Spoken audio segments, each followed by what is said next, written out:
Bodrum'a Gelelim YouTube kanalından herkese merhabalar. Şimdi size yine böyle full denizi gören harika güzel bir projeden sesleniyorum. Ben bu projeyi çok daha önce size çekmiştim ama şu an bitti, artık oturuma hazır ve mal sahipleri evlerini teslim alıp oturmaya başladı. Burada hala satılık birkaç tane seçenek var. Ben şimdi sizlere bunlardan bir tanesini göstereceğim. Sonrasında da projede diğer seçenekler hakkında sizlere bilgi vermeye çalışacağım. Şimdi burada ben size bu deniz manzarasını, ana temayı gösterdikten sonra içeri doğru geçiyorum. Yani hatta dışarı çıkıyorum. Otopark alanından içeri doğru çekim yapacağım. Size de tüm detayları evle ilgili vereceğim. Dikkatlice dinleyiniz. Evet, şimdi başlayalım evi tanıtmaya. Şu an gördüğünüz gibi evin girişine, yani otopark bölümünün oradayız.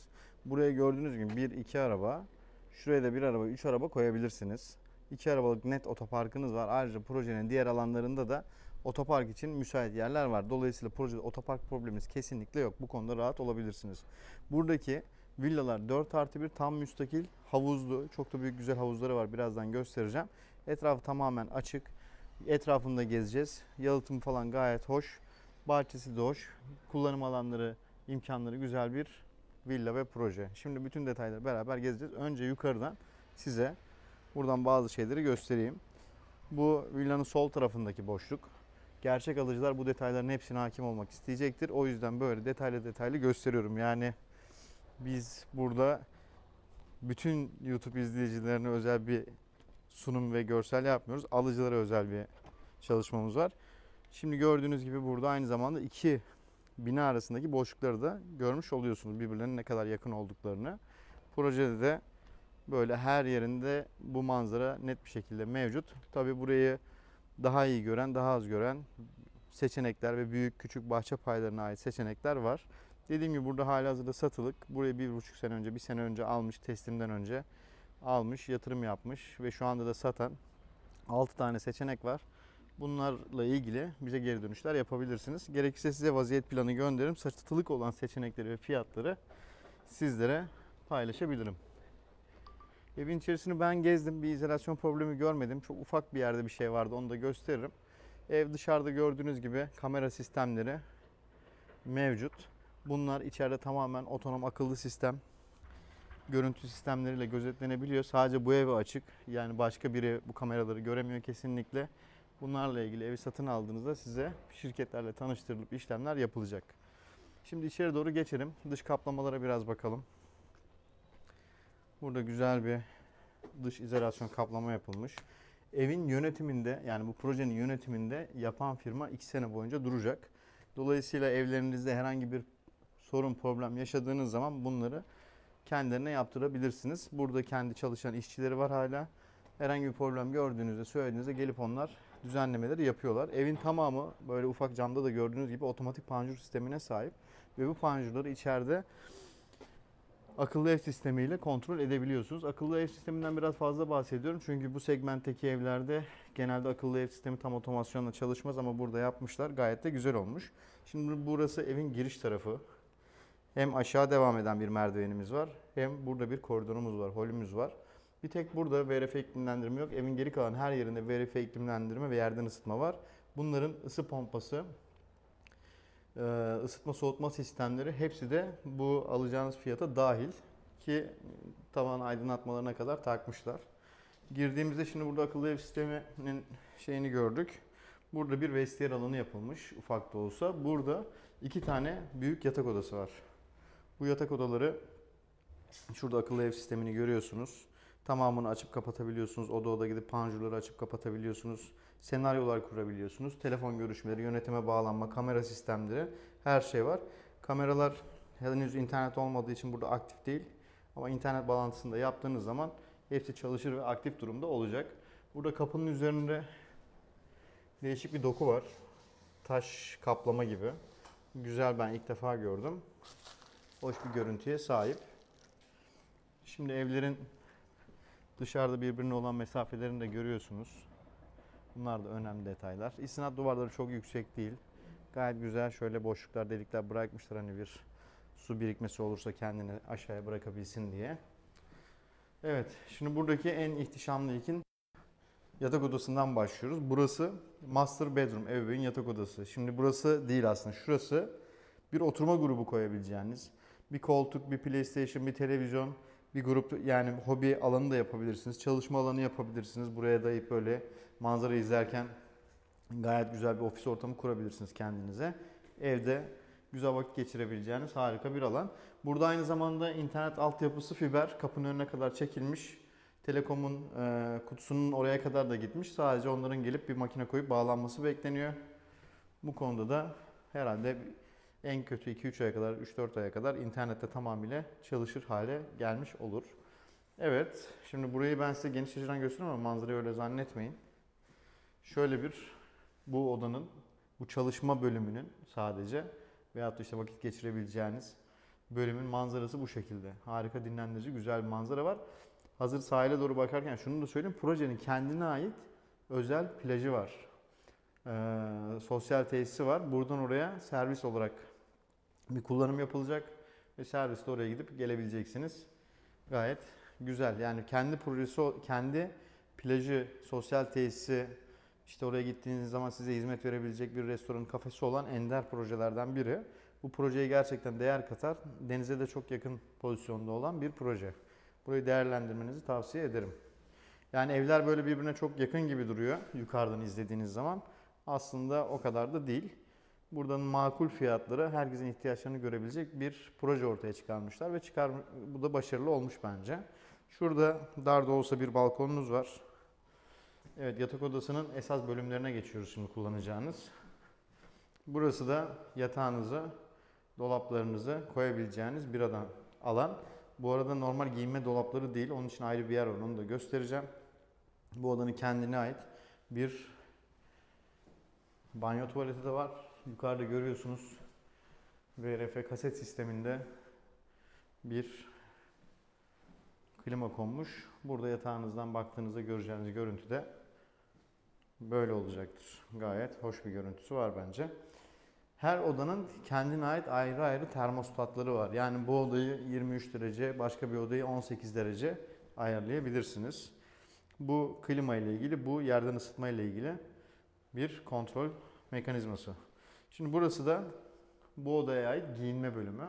Buraya bütün gardırop eşyalarınızı yerleştirip kullanabilirsiniz. Yeterince bir dolap altyapısı var. Buraya çamaşır makinesi için bir yer yapmışlar. Ona uygun şeylerle doldurabilirsiniz. Sağ tarafta da bu odaya ait gördüğünüz gibi bir banyo tuvalet bulunuyor. Şimdi gelin diğer odaları gezmeye devam edelim. Salon da çok güzel. İzlemeye devam edin. Salonu da seveceksiniz. Burada da bir gömme dolap konmuş. Gayet güzel. İçeri girdiğimizde bu yukarıdaki iki odanın ikisinde de ebeveyn banyosu var. Burada da önce size ebeveyn banyosunu göstereyim.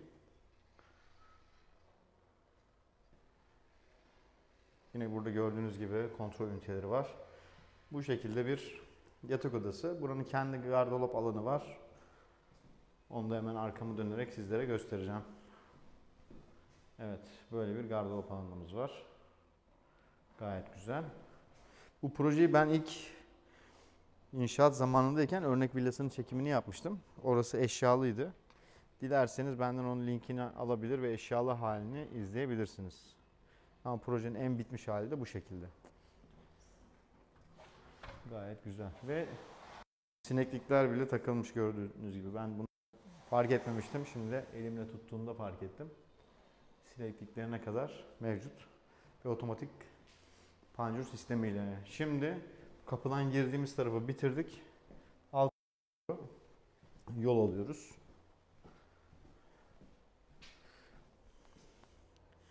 Evet, merdivenler korunmuş. Ev gördüğünüz gibi sıfır, hiç kullanılmamış. Geniş bir salonumuz var ve iki odamız da burada.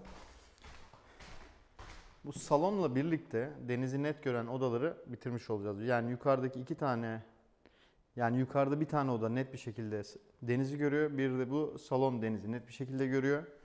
Geri kalan odalardan maalesef denizi göremiyoruz ama alttaki odalar bahçeye açılmakta. Onları da beraber şimdi gezeceğiz. Şimdi bahçe etrafında gezmeyi sürdürmeden önce salonumuza şöyle bir bakalım. Burada gayet geniş bir salon var. Kullanışlı. Merdiven de inanılmaz böyle bir yer kaplamıyor. Görselliği de güzel. Burayı gayet güzel döşeyip planlayabilirsiniz. Saatimde konuşmadan duramıyor. Burası da mutfak alanı. Mutfakta bütün her şey mevcut. Fırın, Siemens marka fırın, mikrodalga fırın, buzdolabı. Burada gördüğünüz ocak. Şu aspiratör sistemi, burada oturan bir arkadaşımla konuştum. Karbon filtre ve inanılmaz iyi çalıştığını söylüyor. Hani yemek kokusu ve dumanın hiç yukarı çıkmadan buraya girdiğini ve çok ciddi, güçlü bir şey olduğunu, çekme özelliği olduğundan bahsediyor. Tavsiye etti açıkçası. Burada tek bir dolabı iki yer yapmamışlar. İki tane ayrı ayrı dolap koymuşlar. Yani bir burada bir dolap var, bir burada bir dolap var. Örnek veriyorum, az kişi geldiyseniz o dönem sadece bir dolabı kullanıp diğer dolabı hiç devreye sokmayabilirsiniz. Veyahut da paketli hiç açılmamış şeyleri orada muhafaza edip burada da aktif açık olan şeyleri kullanabilirsiniz. Böylece bir dolabınız tertemiz kalmış olur her zaman. Bu da güzel düşünülmüş bana kalırsa. Burada yine Ankas bulaşık makinesi de içinde var. Yani buraya çok fazla bir maliyet harcamadan evinize oturabilirsiniz. Sadece hareketli eşyaları almanız gerekiyor. Bu konuda da ben sizlere destek olabilirim. Yani yeni aldığınız bir yere döşemek istiyorsanız buranın mimar çalışmalarıyla ilgili bir ekibimiz var. Memnuniyetle aldığınız evlerde veya şu anda aldığınız başka evler de olabilir. Söyleyebilirsiniz bana bu konuda. Destek alabilirsiniz. Sizlere yardımcı oluruz. Evet, şimdi bahçemize geçelim. Şimdi burada inşaat alanı 30 dönüm yaklaşık ve 50 tane villa var. 30 dönümde herkesin 50'de bir hakkı var. Bu da aşağı yukarı 600 metrekare gibi bir arsa payına hitap ediyor. Ve bu arsa payının içerisinde şu ortak kullanım alanları da var. Ama bu villaya özel ne kadar bir bahçe kullanımımız, arsa kullanımımız var derseniz aşağı yukarı 350-400 metrekarelik bir arsa içerisine yapılmış 4+1 kapalı net kullanım alanı 180 metrekare olan bir villa almış oluyorsunuz. Burada havuz çok istisnai büyüklükte, yaklaşık 40 metre. Yaklaşık derken tam 40 metre. 4 metre, 10 metre büyüklükte bir havuzu var. Buradaki alanın altında 3 tane kapak var. Bunların bir tanesi havuz için, bir de aşağıda 100 litrelik bir kendinize ait su tankınız var. Pardon, 1 tonluk su hazneniz var yanlış hatırlamıyorsam. Projenin de kendine ait su depoları ve 2 tane kuyusu var. Dolayısıyla su problemi yaşamayacağınızı düşündüğümüz bir noktadayız. Kendine ait projenin jeneratör altyapısı da mevcut. Altyapısı derken jeneratör de takılmış, yani var halihazırda. Şimdi gelin binanın etrafını biraz gezdireyim size. Bu binanın arkası komple boş bırakılmış. Bu da gayet iyi olmuş izolasyon açısından. Gördüğünüz gibi burası böyle komple boş olduğu için binanın arkasında duvara yaslı bir rutubet alma ihtimali söz konusu değil. Bu evdeki diğer 2 tane odayı gezerken şimdi daha da dikkatli bakacağız. Herhangi bir yerinde bir problem var mı diye. Ben şu ana kadar göze çarpan büyük bir problem, küçük de bir problem olsa görmedim. Salonu bitirdik, bahçeyi biraz gezdik. Site hakkında bilgiler verdik. Şu 2 tane odamızı da gezelim güzelce. Tavan yüksekliğine biraz değinebiliriz. Çok ciddi bir tavan yüksekliği var bence. 3.10-3.20 gibi gözüküyor. Pencerelerimiz de büyük, geniş. Burada böyle bir odamız var. Bunun kendine ait bir ebeveyn banyosu yok. Ama gömme dolapları var. Projenin, yani evlerin tamamında kendiliğinden gömme dolap yapılmış olması mükemmel bence. Çok zahmetli ve maliyetli bir şey bu yapmak istediğinizde. Kapılarda ahşap büyük uzun kapıları var. Gayet güzel, ihtişamlı duruyor. Buradan gibi yan bahçeye çıkışınız var. Ferah, güzel, aydınlık bir yatak odası. Bir diğeri, burada ortak banyo tuvaleti de size göstereyim. Bu 2 oda ve salon burayı kullanıyor. Evet. Buraya da girdiğimizde en mütevazi, yine içinde gömme dolapları olan bir odamıza daha gelmiş oluyoruz.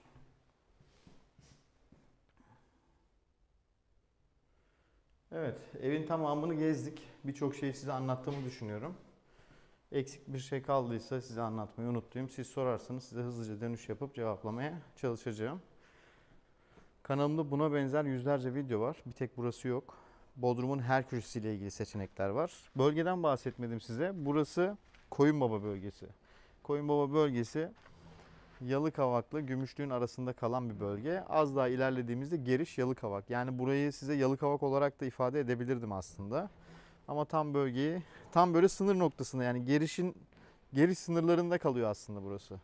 Ama biraz sol tarafı Koyunbaba, sağ tarafa doğru devam ettiğimizde net bir şekilde Geriş oluyor.